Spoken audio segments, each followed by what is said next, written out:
I'm ready right now. Are you ready, Josh? I'm born ready for. You're looking very new age, like hippie, cool, hipster, lumberjack look today. That's exactly what I am. I am new age. I am cool. I am very Hippie-ish. vogue. Do you chop In wood? vogue. Where's the chopping wood coming from? Lumberjack. Oh, the what? Because of the hat Yeah, and the beard. and the beard. I had a shave last night. Oh, I can see. Oh, you missed a few strands. Got it nice and trim now. What's your beard grooming technique? This is a number 9 all over. Is this? Oh, okay. And then I put cream in it at night and oil in it in the morning. Do you balm? Wow, the cream that I put in it at night is balm, yeah. Yeah. Yeah. Do you use the same stuff on your beard as you use on your hair? No. Then you can just do one fluid movement. No, mate. No. Okay. You're wondering where we're going with this. What's the significance of the necklace? Leah bought me this, and I'm really pleased I didn't take the piss out of it. you know, I purposely left it to see if you did. Leah, but we were watching something on telly, and somebody was wearing something similar, and I said, Antiques Roadshow? I- What's the really bronzed faced fella? He does something, doesn't he? David Dickinson. Yeah. And I said I really like it, so she bought me this. But the stone is, I don't know, mate. It's something to do. It's supposed to be calming for anxiety. Does it work? Yeah, mate. Fucking anxiety is completely gone. Oh, it's disappeared. No, but it's Do you sell those on your website now?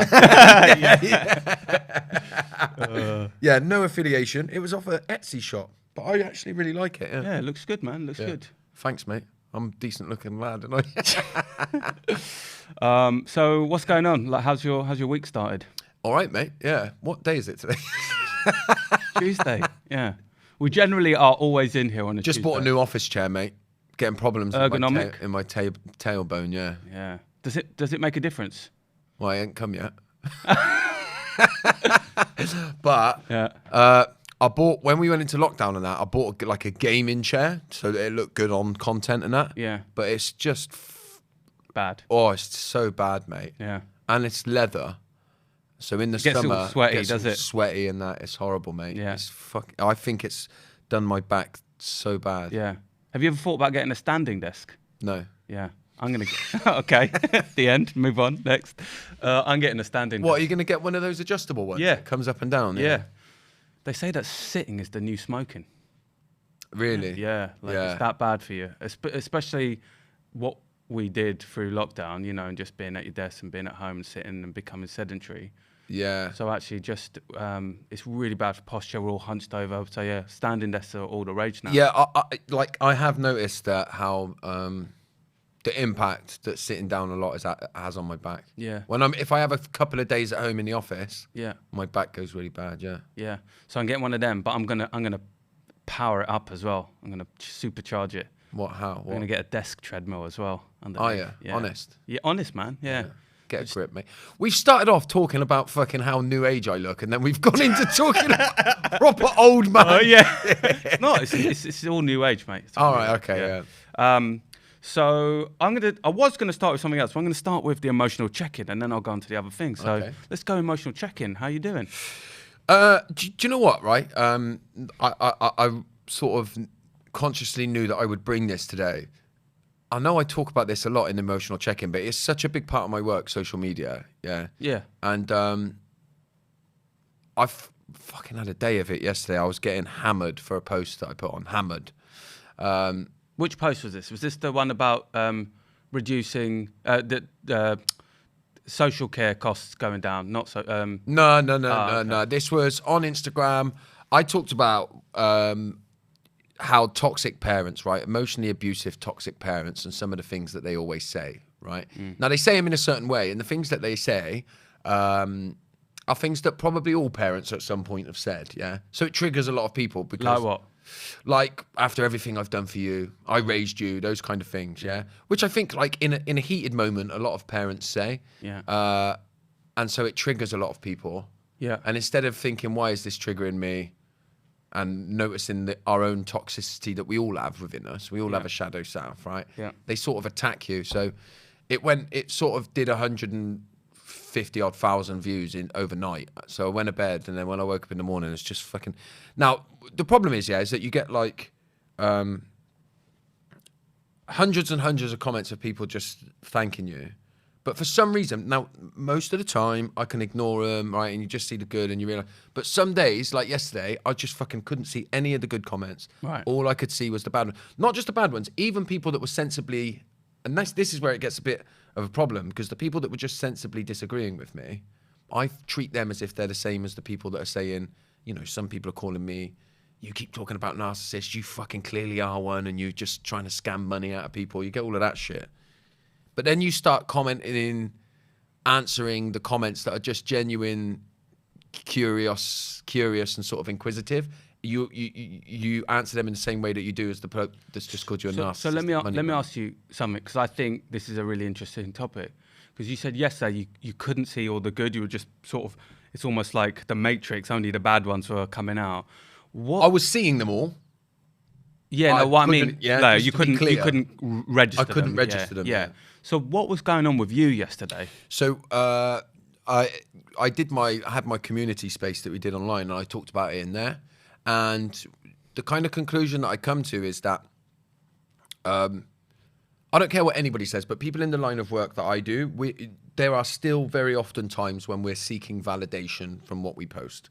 Sometimes I will post something that is about healing and all of that, and it's no different to somebody who posts a washboard picture of their washboard abs and waits for the likes. I just post something that's of healing nature, and I wait for the likes. Mm-hmm. Yeah, and I think so. What had happened is, on this particular day, I've opened my phone, ready to get validation. From the post that you from written. the post, yeah. From anything. It wasn't like I posted last night and let's get some validation. So you weren't hoping that post that specifically that was going to land well, and everything that I post, you're hoping that it lands well. You're hoping that it pops off. There's you know you have to be completely honest about that. That's why you post on social media.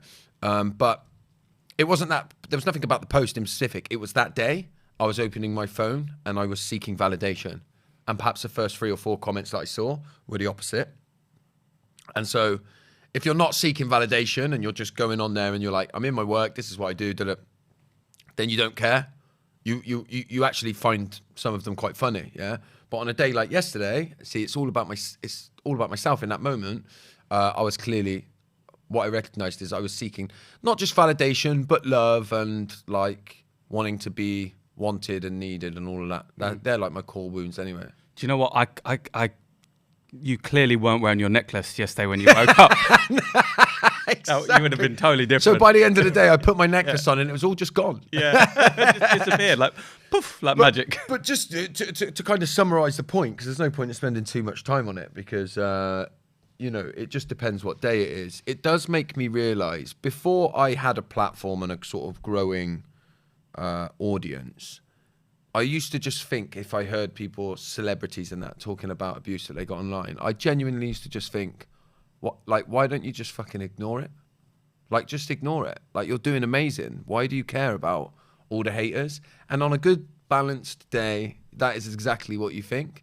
But everybody has their days, and especially when people attack your character, because, like, it does make you, one guy was like, you're a fucking narcissist. Clearly you're a narcissist. You're one of these narcissists that talk about everyone being a narcissist. And all you care about is profiting off of people. He's right, Buy my necklace. Yeah. No, but it does make you fucking it makes you go like, you look at yourself and you think, fuck man, am I? Should I be doing this? And then you get people that like, it's people like you that are ruining this society, just making kids cut off their parents and stuff like that.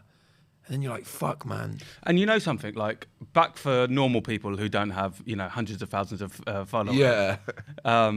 There's relativity to that, right? Because you sort of, sometimes when you're feeling in a particular way or you're needing something in terms of dopamine or some sort of, you want to be liked, right? And and if it doesn't come your way, or if you're attracting negative attention for it, it really does impact you, right? But I think it's what I'm sensing is that there was probably something that led you to that place first. So when you first got into it, you had already primed yourself for wanting it to be a particular way. And so when it comes out the other way, you have to try and, react to that. Yeah, and I think, like, when you talk about dopamine hits and what it does for you and all stuff like that, like, if you think about how you might use social media when you don't have a massive following and you're using it to numb out and get out. Imagine that, like, most days when you open it, and this is just the reality, most days when I open it, it's just fucking loads of love in there. There's loads of people telling me like really nice things and a lot of love, right? And it's nice, but it's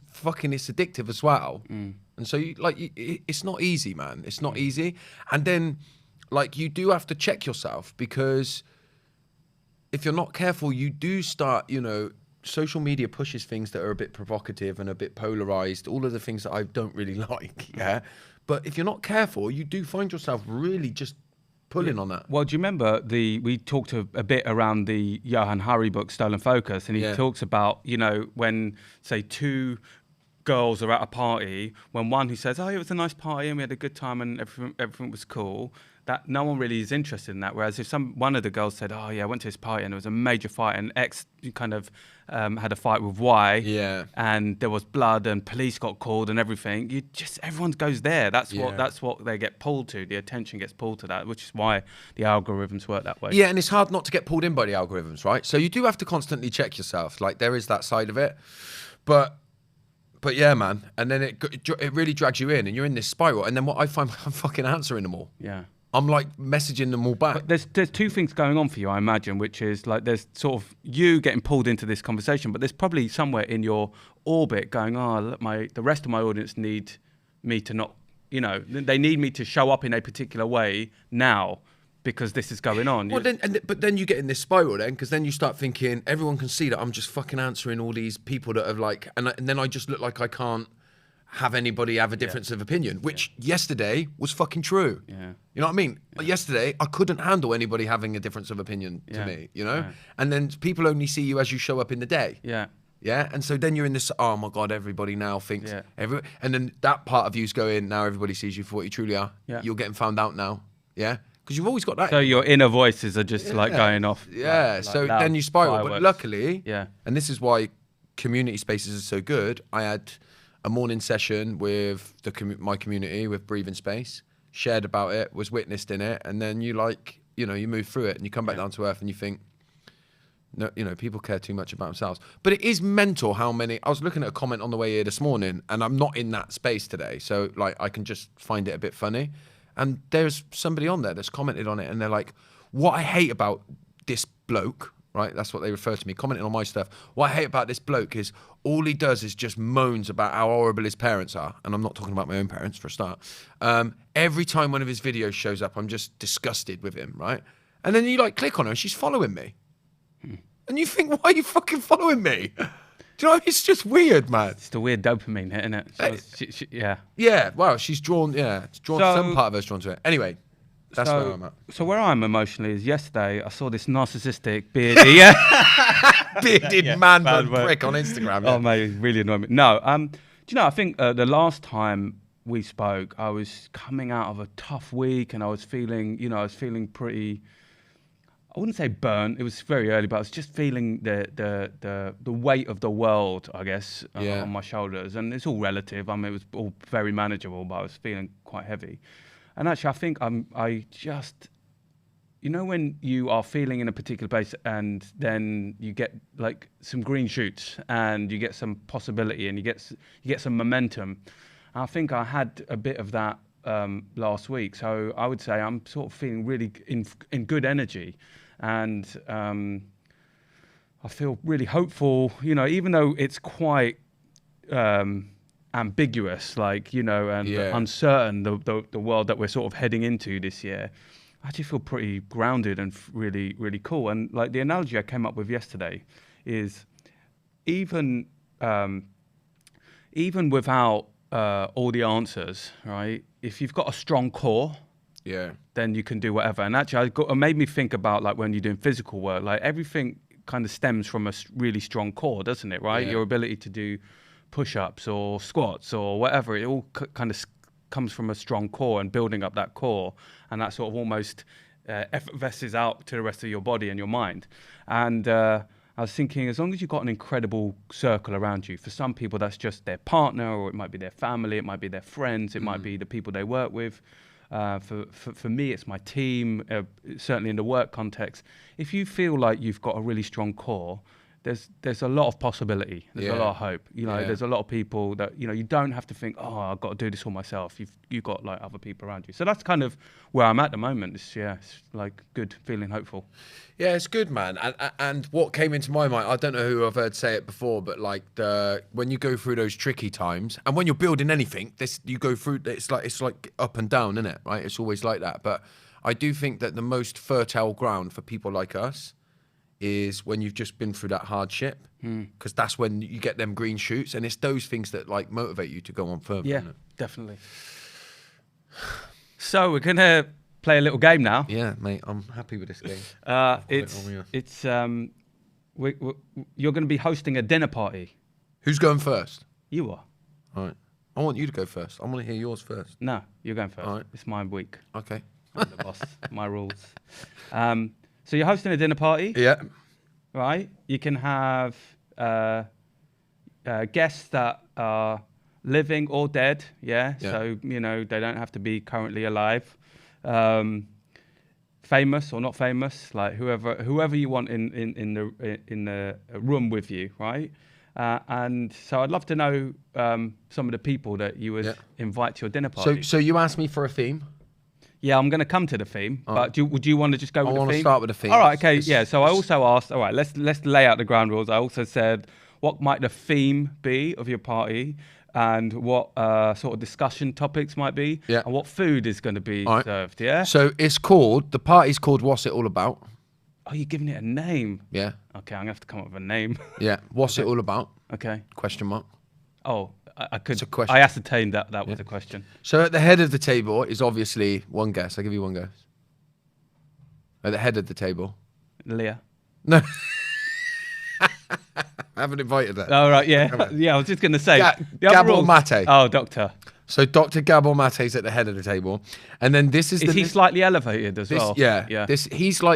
He's in charge. He's like orchestrating. Boss man. Yeah, he calls the waiter to bring out the food when he's ready for Oh, the next. is he the one that tastes the wine, like, Yeah. just to make sure it's the right wine before Yeah. everyone else gets to have it? So he's at the head of the table. Then I've got two comedians, Ricky Gervais and Lee Oh, I was Evans. going to have Ricky Gervais. Lee Evans, okay, nice. Yeah, Okay. two slightly different comedians. Yeah. Different styles. Yeah.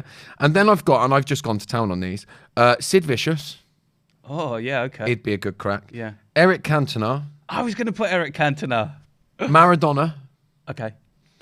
Kurt Cobain, Bob Marley, and Tupac. Oh, I got Tupac. You got Tupac Yeah. in there? Yeah. Well, he's coming to mine, so he'd pick me over yours. So, I got bigger. no following. women. No women, no. So I was going to put Amy Winehouse in there, but then I thought she ain't going to want to come when there's like nine of us blokes there. So it's like it's a men's group, is it? Yeah. Okay. All right. Yeah. Yeah, Good. it is. So what's the discussion topic? Well, I'm going to tell you what food okay, we're let's go. having. Let's go. I'm going to tell you what food No, we're hang having. on. Before we go in there, okay, tell us what food you're gonna have. We're going to start with hash cakes. Right? Okay. That's the starter. And then for mains, we're going to have magic mushroom stroganoff. Oh mate. And then the pudding is tiramisu laced with acid. And it's called What's It All About? Because me, Gabor Mate, Ricky Gervais, Lee Evans, Sid Vicious, Eric Cantona, Maradona, Kurt Cobain, Bob Marley, and Tupac are going to get absolutely psychedelic tripped out of our nut and have a massive conversation about what life's all about. That's a fucking good night. And Oh, mate. Just to be clear, What, I didn't don't get do an invite. drugs. Do I not get an invite? No, mate. No. I don't qualify to be You're at that too table. surface level. You narcissist. Okay. All right. That's good, isn't it? That is good. I was thinking about this on the train here, and I just thought, if I had one dream, one wish of how I was going to bow out of life, that it would be that night. That would be good, isn't it? Yeah, it'd be good, mate. Do you think Kurt Cobain would be fun?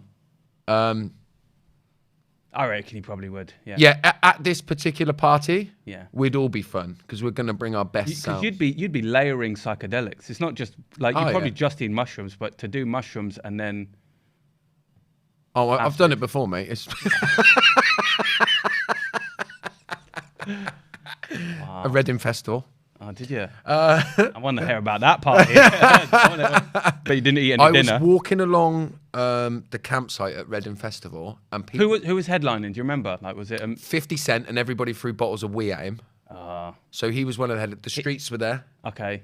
I bet they went down a bit better. Oh, they were class. I can't remember who else. They're was white though, headlining. innit? Mainly, so that's probably why. That's why, yeah. But I was walking through the campsite and people's faces were like falling off of their bodies and coming right over to my face and then disintegrating. Wow.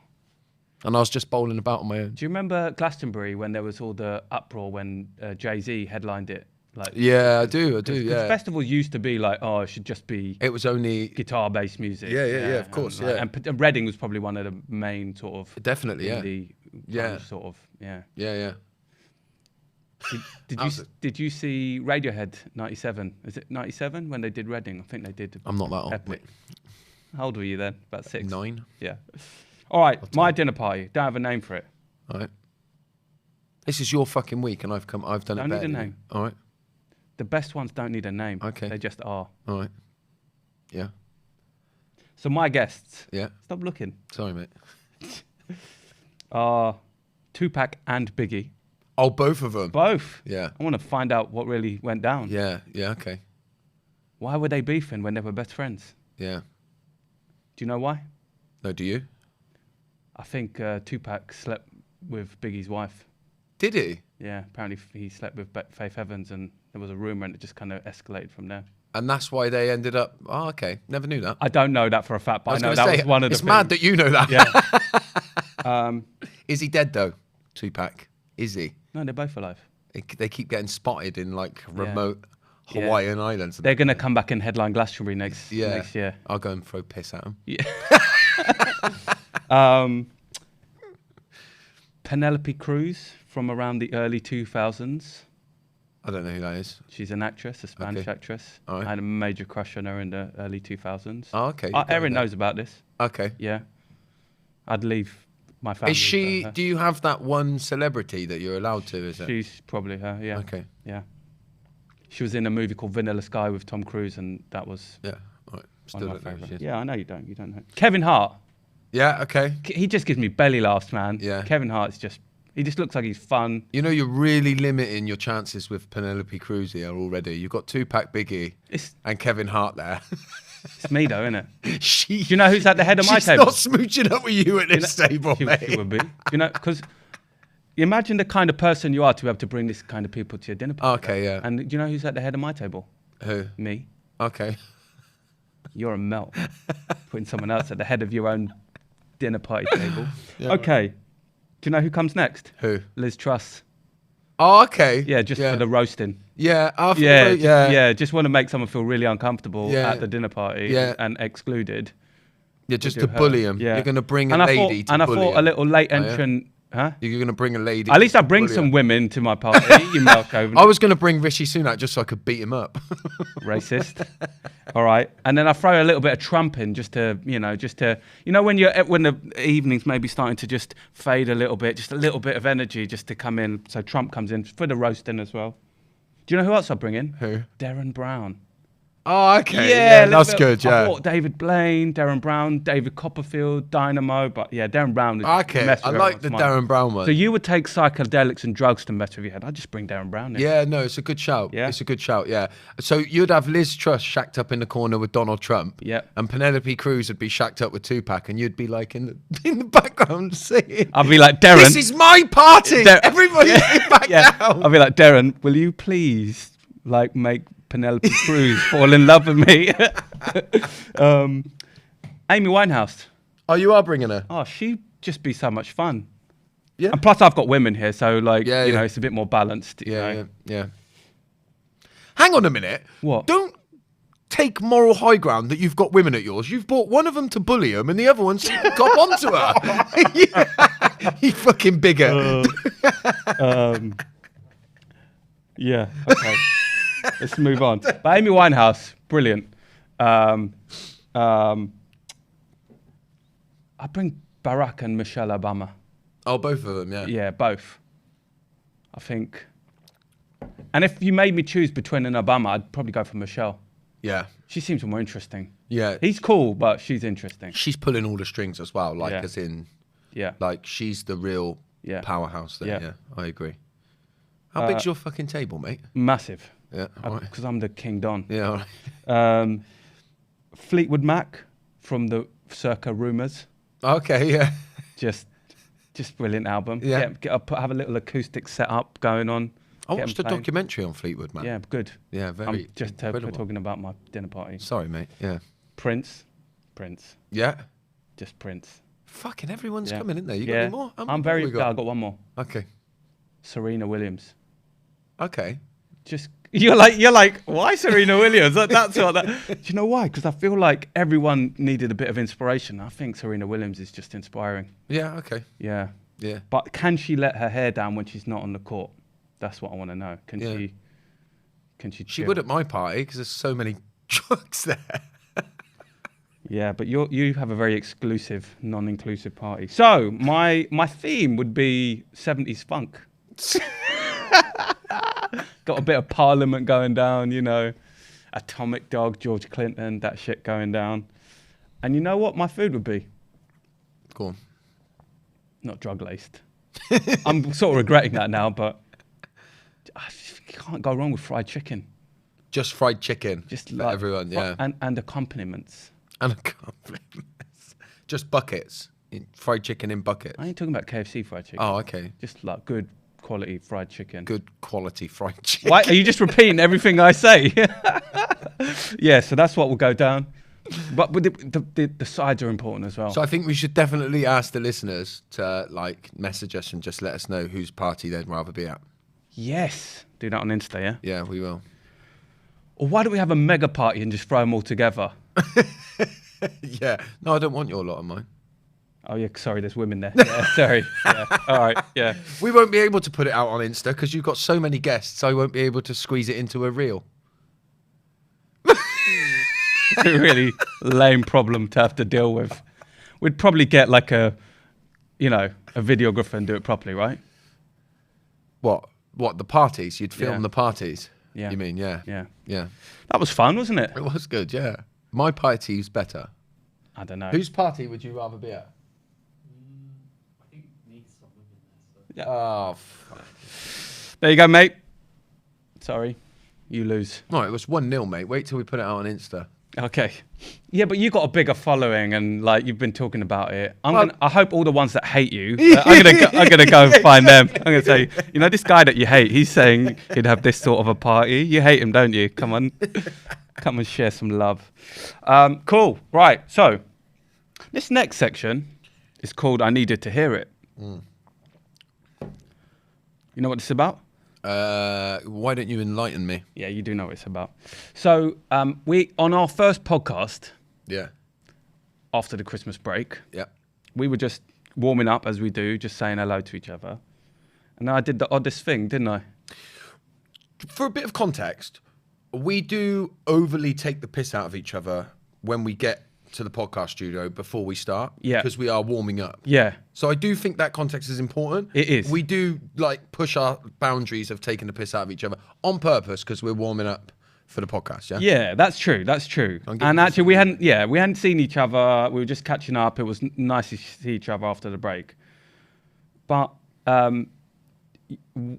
just as we were sort of about to sit down, I went and patted you on your belly, Yeah. which is a bit weird anyway, because I've never touched your belly. And I was kind of pointing to the fact that I noticed a bit of a gut. Yeah. And then That was there. it was there. Yeah. Yeah. And you said something along the lines of, right, mate, that's not something along the lines of, oh, that's not going to do my inner critics very, very good or something like that. I can't remember what. Yeah, I weren't the said, words, but something along those lines. Yeah. Yeah. I immediately felt like shit Yeah. because I realized what had happened there, but also just like what I had done, which was sort of projected something that was kind of nothing into something, you know, and it made it into a bigger thing. And I spent all day thinking about it and how shit I felt. But then you told me that you'd sort of mentioned it to your wife later on in the night, and I just felt really crap. So yeah, let's leave it there first and just kind of you give your version of that. No, so it was that. So I knew over Christmas I had got myself since just before Christmas when I broke up for Christmas 16th of December. So we're talking about, I don't know, it was second week of January, right? Yeah. So I'd been off on a binge eating thing for a month, right? Yeah. So to be clear, we're not talking about a little bit too much on Christmas Day. Yeah. Like I got food problems. Yeah. Yeah. And so I'd been on a binge of really overeating. I felt. Which I didn't know, did I? No, you didn't know. Yeah. No. I didn't know any I of that, wasn't did openly I? talking about it. Yeah. I felt, I felt tighter in my clothes. I had put weight on, and I didn't feel very good about myself. But I couldn't get out of that rut, that cycle. I was back in that cycle, and I couldn't get out of the rut of eating it. And so when you said it, it just fucking landed badly Yeah. in my Sorry, mind. mate. I feel bad bringing it up now. No. Yeah, I know, but like, that's why I gave the context at Yeah. the beginning because Yeah. like it's everything to do with what was going on in my mind at the time. So yeah, and this is how my mind works. And this isn't a dig at you, but just to be so that people can get an understanding of what happens.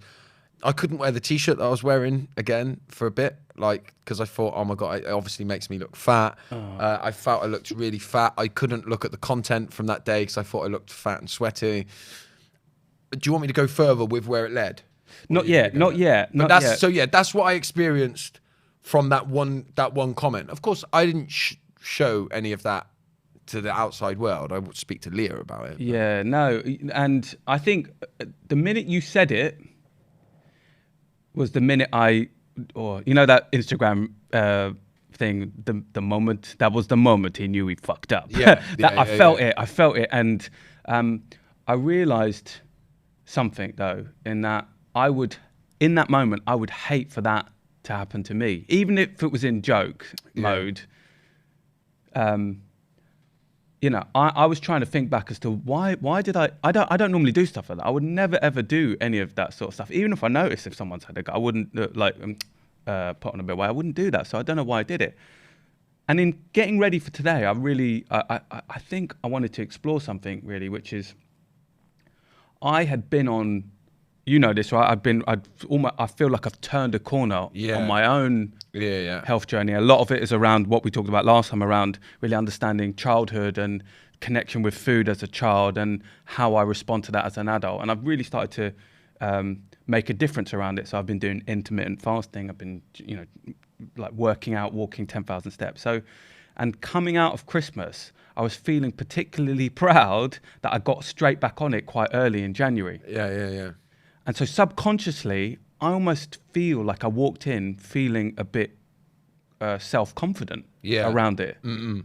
And it wasn't like, oh, I feel really, I just think I was in a different mindset around it. So, and I think just to be really like honest, I think that's what was going on a little bit. I was like, I was feeling really good about what I was doing, but not against you. It was more around me than it was about you. Yeah, look, what I think happened, having spoke to you about it, right, is, and this is why you shouldn't be too harsh on yourself. What I'm hearing, the way that I understand it is that banter is banter, right? So normally you kind of only dish, if you're a nice person, you only dish out what you could handle, right? I would never say anything to you that I think would be hurtful. I would only ever say things to you that I think is comedic value. And if you're in a space where weight's completely not an issue for you, you're not, it's not gonna, you know what I mean? You're not gonna cringe at yourself and think, oh, I shouldn't say that. So you've just said it. Yeah. And then the moment you kind of sense the reaction, then it's like, oh shit, I shouldn't have said it. So it wasn't that you were like being even cocky and arrogant. It was just you were in such a headspace where the idea that being affected you was so far away. Is that fair? Yeah, definitely. In fact, it just makes me think on Friday, I was sitting in the office with John, and it's no mystery to anyone that's close to me to know that the crown of my head is thinning out. And I said something like, oh, it definitely grows thicker in the summer. Like, because it gets more sun. And he absolutely just started pissing himself, and he couldn't help it, and he just couldn't stop. And I just thought it was the funniest moment because we were just both in it together. Like, I know it, so it's quite funny. So then even just hearing me going, oh, it grows thicker in the summer because of the sun. It was quite a funny moment. So yeah, if you can, and maybe that was what was going on a little bit, just feeling like you can.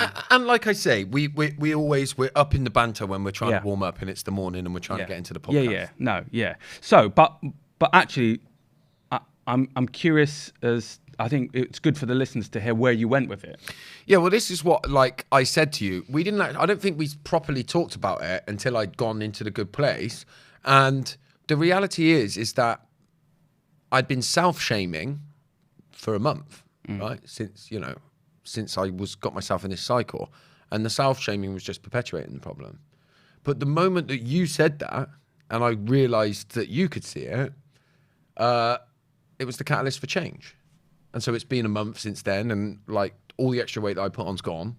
I've got rid of it in, you know, as healthy a way as I normally would. I'm back on it. My eating's in a very good place. I'm in a good relationship with food. And as somebody that like has a difficult relationship with food and never wants to go too far down that rabbit hole that I feel like I can't pull myself out of, I actually see that there was a real positive in what you said. It was painful enough. It was a big enough shock to the system to create the change that I needed to create. And so in some ways, it's always funny with food because, like we said, you know, if it was like smoking or drinking and you was like, mate, your fucking drinking's getting out of hand, or like you're drinking's stupid, or you're smoking stupid, any like those kind of things, then you'd be recognized as a good friend, I think, and saying the right thing. But it's this strange thing with food, isn't it, where food and weight is such a personal, yeah, such a personal journey, and it's not an easy one for a lot of people. and it's different for everyone as well. I think it's very different. Yeah, exactly. It's very different, and I think it just feels like a taboo place to go. And what emerged out of it is that it was banter. We do like piss about with each other, but it connected you to something. And then it had a kind of an effect that led to some change for you, which is what positive, good change. Yeah. If I could go back again, I don't think I'd do it. Do you even with that? I don't think I would do it. Do you think you'd tell me? No. Would you say, Josh, mate, like, are you struggling with your food again? No. No. Would you even mention it? No. So knowing that the kind of struggle that I was in with it. And this is the nuance. Yes, I wouldn't go. I still wouldn't feel comfortable going direct. And I think it's a bit like, you know, people who live in glass houses shouldn't throw stones, that sort of thing. Because I feel like it would be a difficult place for me personally to go into that, because I'm still on my own journey, right? And knowing what I know, I still probably wouldn't go. I wouldn't do it like that way. If I did feel like I needed to have a chat with you, I'd probably just sort of put my coach hat on, right? And not coach you, but I'd almost go, what's going on? You know, what's showing up? Create the space for you to kind of come into it yourself. Because otherwise, and we'll come on to this, it's a bit like, oh, I'm observing you through my eyes, therefore I'm putting loads of projections. We talked about this kind of off air for a minute. It's like there's laced with judgment, right? Whether it's good intentioned or not good intentioned, there's sort of some judgment there. So with all of that in mind, I almost like, are you ready to hear me, or am I trying to be heard? Yeah. And that's like where you get into the tricky point of it. But like the flip side of that is that when I look at any positive change, nearly all of my positive changes in terms of like personal health, personal well-being, all of the positive changes that I've made in my life have been born out of negative experiences, or negative experiences, right? So the solution isn't always to just blindly make everything acceptable. Do you understand? Yeah. So like when I quit drinking, for example, you know, I think consequences catching up with me was one of the big drivers in creating change. You know, when I started to realize I ain't going to be able to see my kids if I carry on like this. Do you know what I mean? Yeah. So like, yeah, it's such a tricky one, because you'd have to create a space. Like on that morning, if you'd have come up to me and said, Josh, mate, are you having trouble with your eating again? I think I'd be like, the fuck are you, mate? Yeah. Do you know what I mean? Yeah. So like, I think, but I also don't know if creating the space for me, if I'm being bluntly honest, I also don't know if creating the space for me would be enough, because I'd need that knee jerk. Do you understand? That thing that You know, so maybe it would be like buying me a latte and going, it's a skinny one. Yeah, be passive aggressive about it. Yeah, but you know, like I think the thing that really stuck out for me and made me personally be able to move on from it, because I was still feeling really shit about it, because I think it was because I just projected something, you know, and I wasn't comfortable with that, so I didn't feel great about it. But then you said I needed to hear it. For you, that you needed to hear it, Yeah. and that then led to positive transformation for you. Yeah. And where that sort of took me on because I often kind of, spend time thinking about what our conversations mean in a wider context. I started to then think about, as friends, as loved ones, as family members, as parents, where we care for people, we often find ourselves worrying about people through overconsumption or through going down a pathway. A lot of it is through our unique individual lens. And we don't, sometimes, the other side of the party needs to hear it.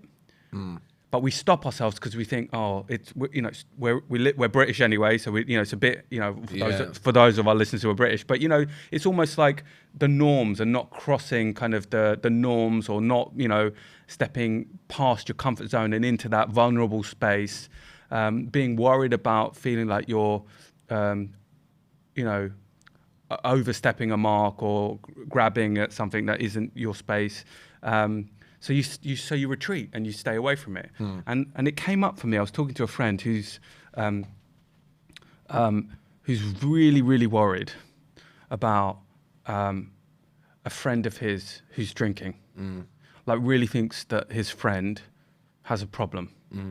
Can point to anecdotes and stories of, that friend just doing kind of beyond normal things around drink, right? So really lashing it down before you go out. By the time everyone's there and just getting warmed up, this person's paralytic. And there's sort of other moments like that, but always holding it together, functioning, but, really worried.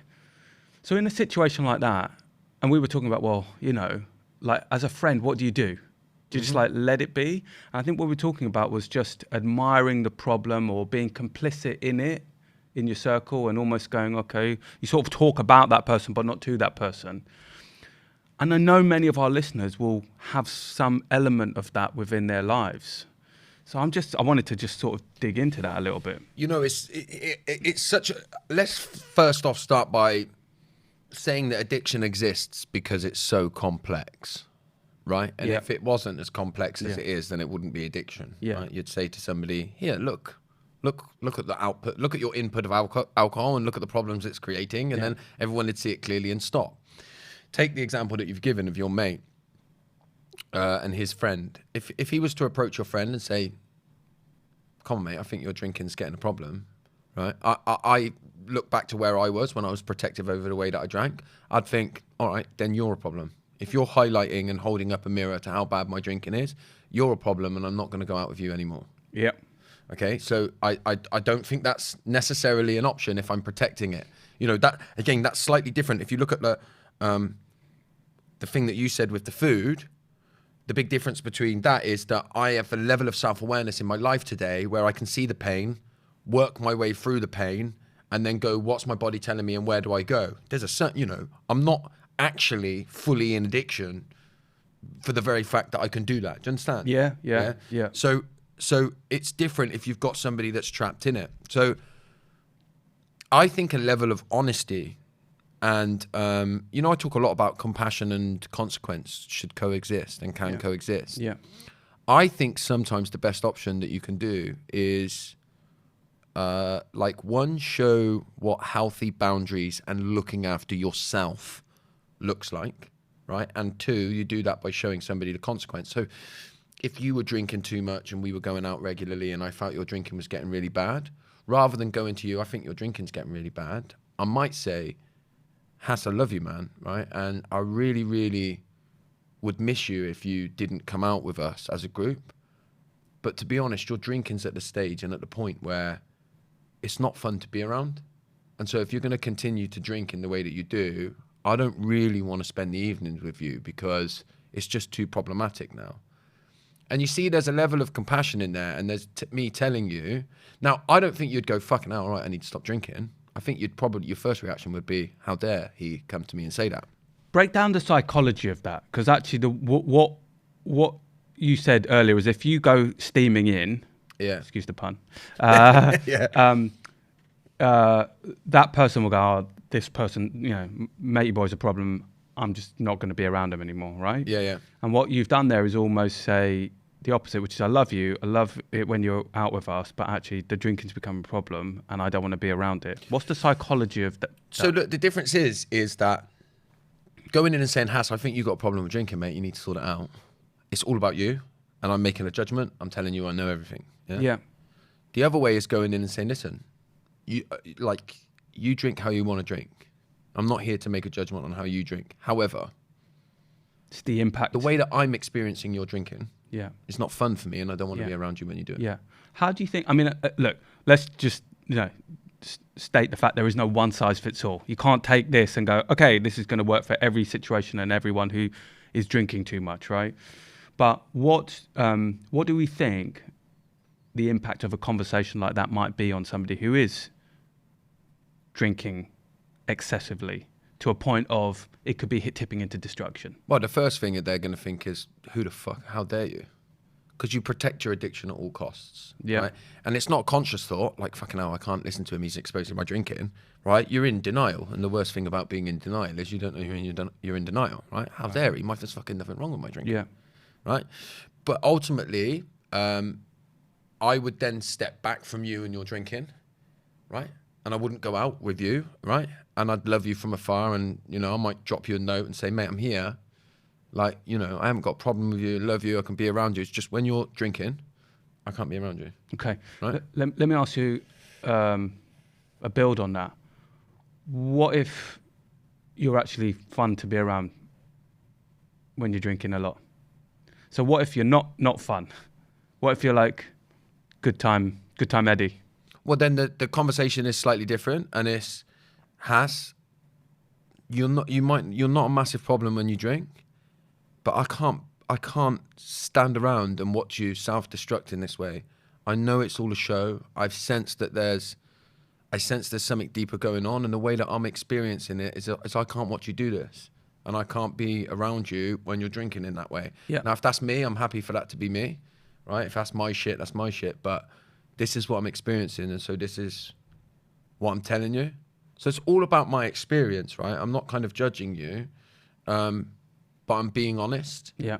And I think a lot of people will find this difficult to hear, right? Yeah. I think it will trigger some people, because they'll be like, no, you shouldn't do that, right? You should love people no matter what. And I'm not saying don't love them, right? What I'm saying is you have to be real, and you have to be honest with people, because compassion and consequence have to coexist. Yeah. Because at what point, if I just go, well, I love him to bits, and I'll deal with it, whatever, at what point have I become an enabler? Well, that's right. Yeah. Do you know what I mean? Yeah. And I think the thing is really highlighting the impact. So it's not in judgment, but highlighting the impact, because often too often it's sort of, it falls into the grey, doesn't it? Like you just sort of, you make it about that person, and that person is quite happy doing what they're doing often. Yeah. Not happy, but they're just content with how they are soothing whatever they're going through. Yeah, I think that there has to be a level of relationship between you and the person as well. So if I look at when I was drinking, one of the big catalysts for me heading towards stopping drinking was when a friend of mine, Jonah, who I've mentioned before, I recently went out and met up with. I was getting a payout for my foot, and I was going to clear all my debt, and it was supposed to be, I'm only out of control and acting crazy at the moment because of where I find myself, and when I get this money, I'll be able to clear my debt, and then everything will be fine, right? And people around me were living that lie with me, and it was Jonah that said to me very clearly, when you get that money, you won't clear your debt, will you? He was like, you'll fucking blow it on drink and drugs. And I think he was probably the only person on the planet at the time that could say that, and I didn't get angry. Like, I just heard him, and I was like, fuck, man. I think I probably made a joke about it at the time, but then I went home and I was like, I knew he was right. I knew he was right. And then I do think that started the cogs turning of, I need to quit drinking before I get this money. Wow. Like, do you know what I mean? Like, Yeah. I'm not saying it was the one thing Yeah. that changed everything. It was like a series of events, Yeah. you know? And that you know, that's an important point to highlight. Like, I don't know what got me to quit. It was like such a long series of events Yeah. that led to where I was. What I'm hearing there, Josh, is sometimes it's not about showing them the fully grown tree, but just planting the seed. Yeah. There's definitely something The in that. kernel, the seed of an idea that just you then took it, right? Because that's it. Because the thing is, if you plant it, you know, that seed of an idea or the impact of it will just kind of grow within that person. If Yeah. you try and convert them in that moment, it's not going to happen. In fact, Yeah. it might kind of push them further in, you know, or further away. You know what's? I think of a story. I'm not going to say his name, but a friend of mine who I lost to suicide. He got sober with me, right, and then we did like 18 months of sobriety together, and then he went back out drinking, and we stayed in touch. I think for like the first couple of years, I was on my own journey of like trying to stay sober. So when he was drinking, I simply couldn't be around him, right? I couldn't do it for my own health, my own kind of sobriety journey. But as time went by, I was always there for him from afar, saying, if you ever want support, if you ever want to change, and, you know, I'll be there for you. I'm always here for you. I always question if I could have done more when he was drinking. I don't know if I could have. I don't know what I could have done for him when he was drinking. But what I do know is that he arranged to meet me when he knew what he was going to do, and then he cancelled last minute. And I believe he cancelled last minute because he knows I would have known something was up. So I don't know what you can learn from that. What you know, what do you take from that? But the fact that I was willing to be able to see what he was going through was the very reason that he didn't come and see me. I believe that. So what I take from that is that when you're talking about addiction and when you're talking about people like with desperately deep trauma, some people, I don't think it matters what you do. And if that wasn't the case, like I say, addiction wouldn't exist, right? Because we'd solve it. Yeah. And so wanting it, putting in the work, having the best friends in the world, sometimes that's not enough. Yeah. And we'll lose people. Yeah. And that's the worst part about this, about addiction. That is the worst part about addiction. And that's not Instagrammable or social mediaable, because, you know, people want answers, and if you do this, but that's the truth. Yeah. And it's the hardest truth, I think. It's why some people with addiction can, you know, I'm not saying, I'm not, this is an observation because I haven't gone through it, but, you know, is you can see some people that just get it. It clicks. It feels like to me, it clicks for you. I'm not saying it isn't hard work, and you know, drinking gets replaced with other things. We've talked about that on this podcast before. Yeah. But I never have a fear that you're going to fall back with booze and drink. And that's just my own experience of you, right? But then you do get people who've been sober for 10, 15 years, and just, it's almost like they've stuck a plaster on, right? And then they fall, you know? And so, you know, it just shows that people have, there is no linear journey with this, is there? No, there isn't. And life gets harder, mate. You know, and when I look at my own, it's nearly 11 years now. There was no, you know, when I was between 2 years and 5 years, I don't know if I'll ever be that sober again. What I mean by that is I don't think anything could have touched me then. You know, like I did everything that I needed to do for my life. I was doing everything right. I was flying, you know, nothing, no crazy behaviors, no numbing out. I was literally riding the wave. And then life catches up with you again, man. And like I look out at like the sober community, and sometimes you can almost get envious of people that are like 3 or 4 years in. Yeah. Because like the dark, shadowy side of you wants to say, wait till you're fucking 10 years. Yeah. Because you don't know what you don't. And I remember people that were 10 years used to say that to me when I was 5 years. Used to actually say it to me, you know, and used to be a little bit like, fucking hell, mate. You just need to do what I'm doing. And so it does get like, it doesn't get easier. Yeah. That's the weird thing. Yeah. It doesn't get easier. Yeah. Like life, the complexities, because you're almost like born again when you get sober. Yeah. And then the complexities of New identity being created. yeah, and then the complexities of life start to catch up back up with you again, and it's fucking not easy, man. And like, if you look at like, you know, Chester Bennington. Yeah. When you look at like his life, if you look at like the lyrics of the songs that he was singing 25, 30 years ago, look at the lyrics to Crawling, right? People should go and look them up. Crawling in my skin, these wounds they cannot heal. Fear is how I fall. Yeah, confusing what is real. And then he talks about looking in the mirror and all. Like, look at the lyrics, right? The reason they resonated with me when I was a child is because of what he was saying. You look at his last interview. If you ever get a chance to Google Chester Bennington's last interview, the interview is like, "Hey man, how's it going?" And he's like, "I'm not good, man. It's not. I find in life really difficult at the moment, you know." And it, like, because it's Chester Bennington, the interviewer's like, thinks, "Wow, this is fucking artistic gold," you know, these sensitive. But he was fucking saying it. Yeah. And you know, he had 4 kids and Yeah. all of that stuff, you know. And so, what's the difference between like him and somebody where I'm at the moment? You know, I don't know, but it ain't something to do with me. That's really important for me to say. When people say, "How did you get sober?" and I see people do this all the time, I fucking wanted it. I put the work in. I did all of this. Yeah, and fucking, I know loads of people that did that and they're dead. So it ain't that. There's another magic ingredient, and I don't know what that is. Nobody knows what it is. I want to just ask you a question about. We sort of run over now. So this. We got 5 minutes. Yeah. Certainly. So something about creating the conditions, because you and I, we can talk about anything, and we can like dive into really, really, really, really vulnerable stuff, uncomfortable stuff, and I feel that we could probably, despite what I said, if I had to do something for somebody and I felt like I needed to have courage and leadership, I would do it. You would do the same. But a lot of people, you know, they haven't done a lot of conflict. They worry about the impact of losing a friend.